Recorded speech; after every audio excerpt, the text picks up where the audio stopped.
आपने इस तरह की सास की कहानी पहले कभी नहीं सुनी होगी। आजकल राधिका जी के घर में बहुत धूमधाम से शादी की तैयारी चल रही थी। हर कोई शादी में बढ़ चढ़कर हिस्सा ले रहा था। पता है शादी के घर में कितने कामकाज होते हैं। जब तक बेटी विदा न हो जाए तब तक कुछ न कुछ कमी रहती ही है। यही हाल राधिका जी और उनके पति मोहन जी का था। वो बेटी की शादी में कोई कमी नहीं रखना चाहते थे। हर चीज को अच्छे से अच्छा करने की कोशिश कर रहे थे। राधिका जी अपने पति मोहन जी के पास बैठ के बातें कर रही थी। तभी उनके बेटे का फोन आ गया। बेटा कब आ रहे हो? बहन की शादी में बस कुछ ही दिन रह गए हैं। अभी बहुत काम है बेटा, बस जल्दी से आ जाओ। बस माँ एक दो दिन में आ जाएंगे। राधिका और मोहन जी का एक बेटा जीवन और एक बेटी मीरा है। जीवन की शादी अभी 2 साल पहले कामनी से हुई थी। दोनों पति पत्नी मुंबई में नौकरी करते हैं और अभी तक दोनों को ऑफिस से छुट्टी नहीं मिली, इसलिए वो लोग अभी नहीं आ पाए। बेटी का अच्छे घर से रिश्ता आ गया तो इस साल उसकी शादी है, जिसकी तैयारियों में मोहन जी लगे हुए हैं। बीच बीच में उनका बेटा जीवन भी शादी की तैयारियों का जायका लेने आ जाता है। हाँ, उसकी पत्नी कामनी नहीं आ पाई थी क्योंकि दोनों का एक साथ आना थोड़ा मुश्किल हो जाता था। कामनी ने अपनी सास से कहा, मम्मी जी आपके या मीरा के लिए कुछ सामान लाना हो तो मैं ले आती हूँ, आप मुझे बता दीजिए।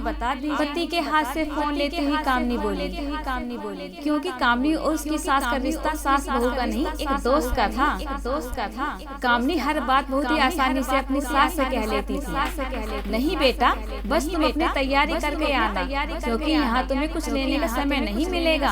अभी बहुत काम पड़े हैं घर में, तुम जल्दी से आ जाओ, फिर तुम आकर उसमें बिजी हो जाओगी। मम्मी जी मैंने तो हर फंक्शन में पहनने के लिए ड्रेस भी ले ली है, साथ में मैचिंग की ज्वेलरी और चूड़ी का सेट भी ले लिया है। बच्चों की तरह चेक हुई कामनी बोली। हाँ भाई, दुल्हन की भाभी हो, सुंदर तो लगना ही चाहिए।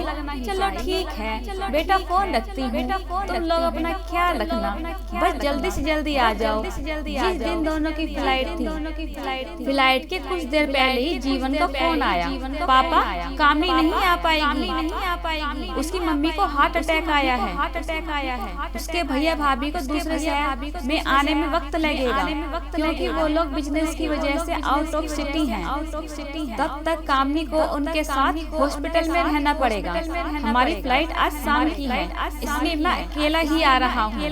इतना सुनते ही मोहन जी भड़क उठे। ऐसा कैसे हो सकता है कि ननद की शादी हो और बहू न आए? एक ही तो बहू है हमारी, लोग क्या बोलेंगे? मीरा के ससुराल वालों क्या जवाब दूंगा मैं कि बहू यहाँ शादी छोड़कर माँ को देख रही है। बहू की जिम्मेदारी यहाँ की है। बहू को आने के लिए बोलो। बहू का भाई देखेगा अपनी माँ को, ये उसकी जिम्मेदारी है।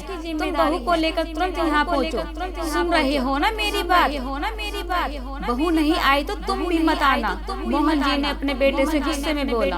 तभी पति के हाथ से फोन राधिका जी ने ले लिया। जीवन कामनी को वहीं रहने दो। इस समय समधन जी को किसी अपने की जरूरत है और बेटी से बड़ा सहारा कौन होगा माँ के लिए?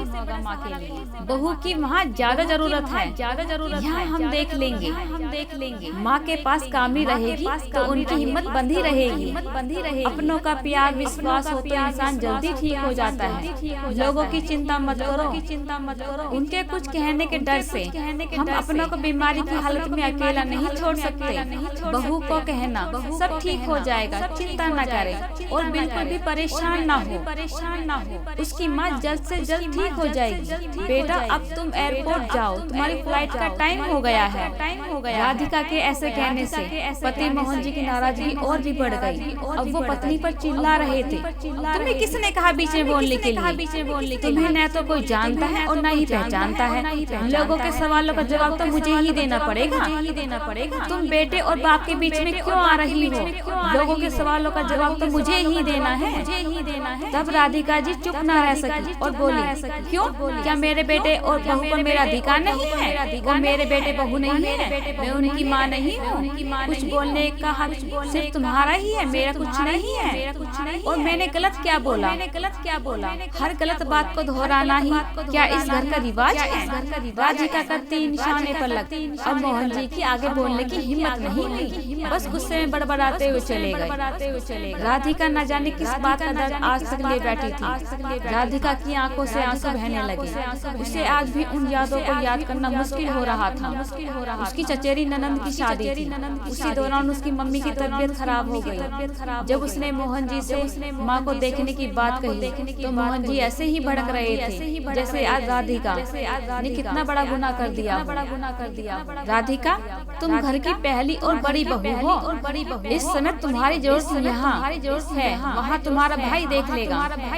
तुम्हारा फर्ज है पहले ससुराल के लिए, न कि मायके के लिए। उसने बड़ी आस भरी नजरों से सासू माँ की तरफ देखा, पर उन्होंने भी उसका साथ नहीं दिया। पूरी शादी में अपने आंसू को छुपाकर होठों पर मुस्कुराहट बखेरना कितना मुश्किल होता है, सिर्फ वही जानती थी। अगले दिन उसे अपनी मम्मी के देहांत की खबर मिली और उसको ये अफसोस जिंदगी भर रहेगा कि वो अपनी माँ से ना मिल सकी।